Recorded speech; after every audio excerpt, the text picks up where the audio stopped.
George Washington said, happiness and moral duty are inseparably connected, meaning happiness actually has never been easy or simple in itself for anyone either to achieve or to develop or pursue, both internally or externally under any circumstances and situations, because happiness in itself is a difficult achievement and a hard conquest, because it's a subjective quality and a mental condition that can only become possible when we are completely with ourselves, being ourselves, with absolute contentment, satisfaction, relaxation, and comfort without external disturbances, societal pressures, or when we are not living up to other people's demands, desires, or expectations.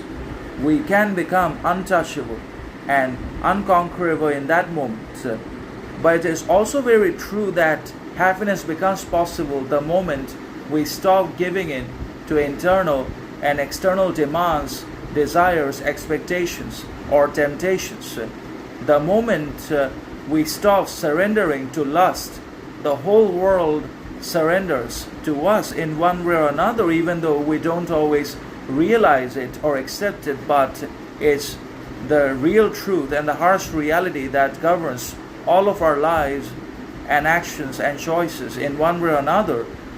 We had to make ourselves immune from anything and everything that's essentially and primarily external, because external things, no matter how good, significant, or attractive they may seem to be on the outside, they have nothing to do with us on the inside. In other words, external things or their achievement will never be able to make us meaningful, important, significant, worthy, or happy no matter what. They will never be able to either provide us with happiness, progress, prosperity, growth, learning, character, authenticity, morality, and the list just goes on. So we had to basically develop and pursue and execute all of these qualities on the basis of our own resilience, determination, resolve, persistence, perseverance, and willingness.